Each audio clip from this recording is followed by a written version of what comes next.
하나님의 말씀은 시편 40편 1절에서 3절 말씀입니다. 내가 여호와를 기다리고 기다렸더니 귀를 기울이사 나의 부르짖음을 들으셨도다. 나를 기가 막힐 웅덩이와 수렁에서 끌어올리시고 내 발을 반석 위에 두사 내 걸음을 견고하게 하셨도다.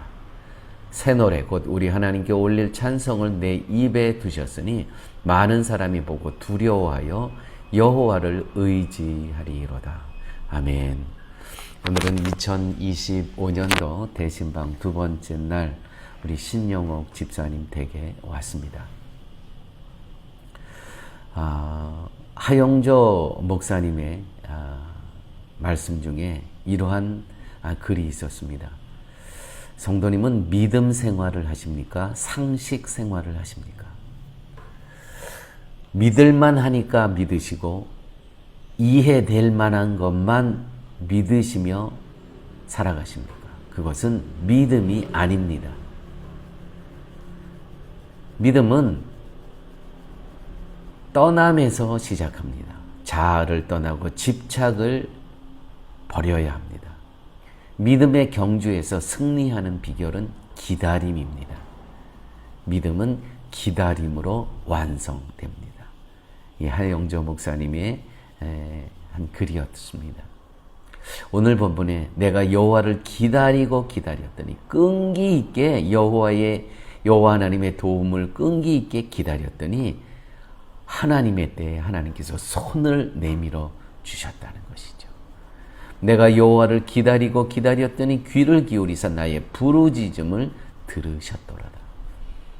기다림 속에서 펼쳐지는 하나님의 축복이 있다는 것입니다. 저는 오늘 우리 신영옥 집사님을 이렇게 신방을 하면서 아마 하나님께서 신 집사님의 삶의 이 기다림을 통해서 펼쳐주실 축복을 준비하고 계신다는 그러한 확신이 있습니다. 기다림, 무엇을 기다리는 것입니까? 하나님의 때를 기다리고 하나님의 일하심을 기다리고 하나님께서 완성하실 것을 기다린다는 것이죠. 믿음은 하나님을 바라보는 것입니다. 그러므로 하나님이 답입니다. 기가 막힐 웅덩이에서, 절망의 웅덩이에서 우리를 건져주신다는 것이죠. 이미 건져주셨습니다. 그러나 하나님께서는요, 우리의 그 기다림의 시간, 기다리게 하신다는 것이죠. 하나님께서 보고 싶어 하시는 것은 하나님의 뜻 안에서 하나님을 바라보고 기다림. 이것을 하나님께서는 또 보기를 원하신다는 것입니다. 기다림이 하는 일이 있습니다. 허송세월이 절대로 아니에요. 우리의 속사람을 변화시킨다는 것입니다. 환난이 인내를, 인내가 연단을, 연단이 소망을, 우리의 영혼의 근육을 만들어 갔어요. 영혼의 근육. 이 기다림을 통해서 우리의 인생이 레벨업, 더 성숙해진다는 것이죠. 내가 기다리는 동안에 하나님께서는 일하신다는 것입니다. 너는 기다리고 나의 때를 기다리고 나는 내 속에서 일하시겠다는 것이죠. 이것이 하나님의 은혜입니다. 기다리는 동안 내 속에서는, 내 마음의 이 공간은 하나님의 일터가 된다는 것이죠. 할렐루야. 나는 기다리는 동안에 나의 모든 환경은 하나님의 일터가 된다는 것이죠. 염려와 근심과 걱정들이 다 부서지고요. 하나님의 완성을 우리가 볼 수 있다는 것이죠. 무엇 기간 동안에? 기다림의 기간 동안에. 하나님께서는요, 믿음을 요구하십니다. 아무것도 요구하지 않으세요. 기다림의 믿음을 요구하신다는 것이죠. 이것이 하나님께서 우리 신영옥 집사님을 향한 마음이라 마음이시라는 거 믿으시기 바랍니다. 2절 말씀입니다. 나를 기가 막힐 웅덩이와 수렁에서 끌어올리시고 내 발을 반석 위에 두사 내 걸음을 견고하게 하셨도다. 기가 막힐 웅덩이가 뭡니까? 절망의 웅덩이라는 것이죠. 절망의 진흙탕에서 끌어내신 하나님의 손길이 있으셨다는 것입니다. 성도란요, 외부에서 강력한 힘에 의해 구출된 존재, 그것이 바로 성도라는 것입니다. 그 절망의 웅덩이에서 힘쓰면 힘쓸수록 더 깊은 웅덩이에 들어가는 거예요. 그때 하나님의 그 강력한 손이 나를 끄집어내시는 것입니다. 이것이 구원의 사건이라는 것이죠. 그러므로 구원의 사건은요, 내 힘으로 된 게 아무것도 없습니다. 온전히 하나님께서 절망 가운데 빠져있던 우리들을 건져주셨다는 것이죠. 제가요, 기억에 희미하게 있는 거 보니까 아마 4살, 5살, 아마 요 언저리였던 것 같아요. 제가요, 시골에서는 밭에 거름을 주기 위해 똥통이 있잖아요. 그 똥통 곁에 까마중이 있더라고요. 까마중이 그 까만 열매, 그거를 시골 아이들은 그걸 따먹잖아요. 그것을 따다가 제가 똥통에 빠졌는데요. 그야말로 제 목에까지 제가 빠졌어요.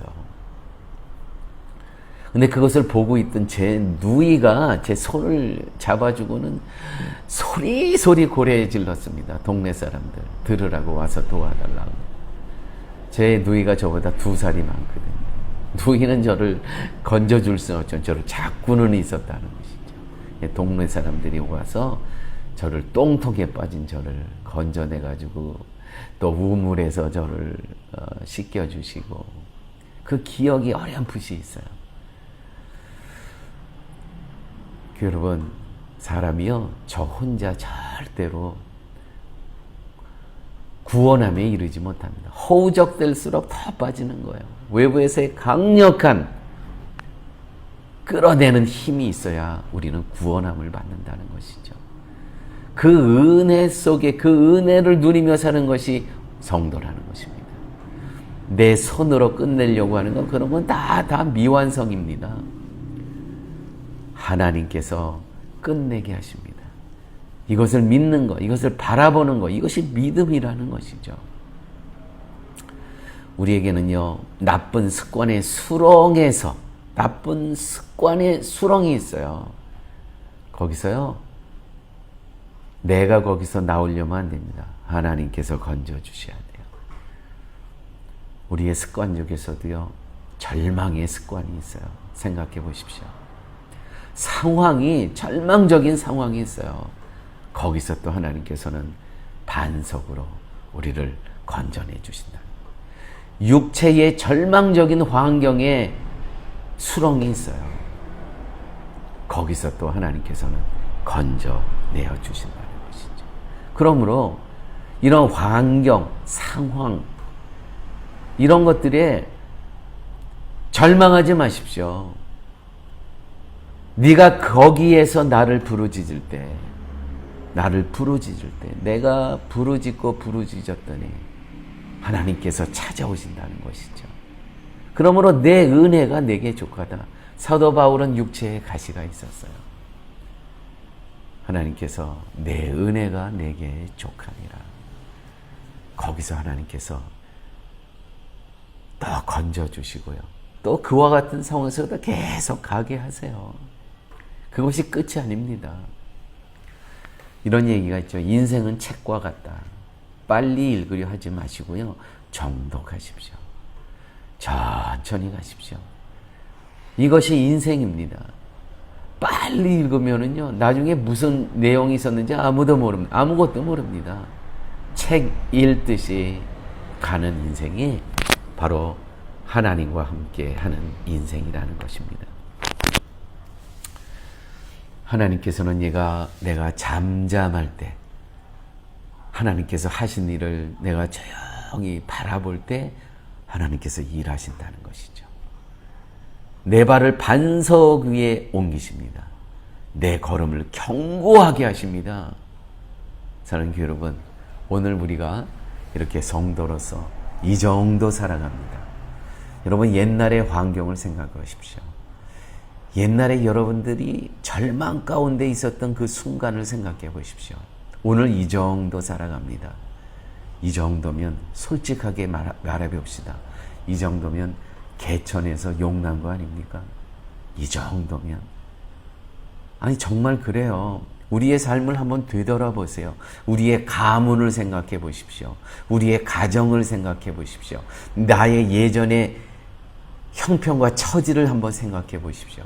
그런데 오늘 이만큼 우리가 주님과 함께 찬양하고 감사하고 예배자의 삶을 살아갑니다. 아니 이 정도면 개천에서 용난 거 아닙니까? 그러므로 우리의 입술에는 감사가 있어야 돼요. 감사. 오늘 3절 말씀입니다. 새 노래 곧 우리 하나님께 올릴 찬송을. 새 노래가 뭡니까? 새 찬송이 뭡니까? 감사라는 것이죠. 감사. 이 감사를 하나님께 노래 부르는 거예요. 곡절을 두고 내가 이렇게 찬송하는 모습을 보고 많은 사람이 보고 두려워하여 여호와를 의지하리로다. 이게 무슨 말씀이에요? 내가 살아가는 인생 사람들이 다 알아요. 정말 열악하고 정을망 가운데 빠져있던 저 사람이 이제는 저 입에서 하나님을 감사하고 찬송하는 이 모습을 보면서 많은 사람들이 하나님의 존재를 알고 여호와를 자기의 삶을 여호와께 맡긴다는 것이죠. 바로 이것이 선교적인 삶 아니겠습니까? 요한복음 4장에 사마리아 여인 이야기가 나옵니다. 예수님께서는 광야를 거쳐서 사마리아 우물가에 야곱의 우물가에 도착하셨습니다. 그때 그 정오 시간에 한 여인이 물동이를 메고 나옵니다. 이게 무슨 뜻입니까? 사람들의 눈을 피해서 그 광야에 사람들의 눈을 피해서 이 시간에 나오는 거예요. 그러니까 이것만 보더라도요, 이 여인이 무언가 부끄러운 인생을 살아가고 있다는, 손가락질 받으며 살아가고 있는 이 여인이 예수님과 이제 만나게 됩니다. 예수님께서 나에게 물을 좀 달라. 아니, 당신은 보니까 유대 사람인데 어찌 사마리아인 나에게, 이 천한 나에게 물을 달라 하십니까? 여기서부터 이야기가 시작이 되죠. 쭉 예수님께서 생명의 말씀에 대해서 또 영혼의 존재에 대해서 이야기를 다 풀어주셨습니다. 4장 28절 말씀입니다. 요한복음. 여자가 물동이를 버려두고 동네로 들어가서 사람들에게 이르되, 이 동네는 어떤 동네입니까? 자기에게 손가락질하는 그 사람들의 눈을 피해서 지금 이 낮 시간, 정오 시간, 시에스타 시간에 나온 거 아니에요. 그런데 그 동네로 들어가서 사람들에게 이르되, 내가 행한 모든 일을 내게 말한 사람을 와서 보라. 이는 그리스도가 아니냐 하니, 그들이 동네에서 나와서 예수께로 오더라. 예수께로 오더라. 정말 놀라운 반전이죠. 42절.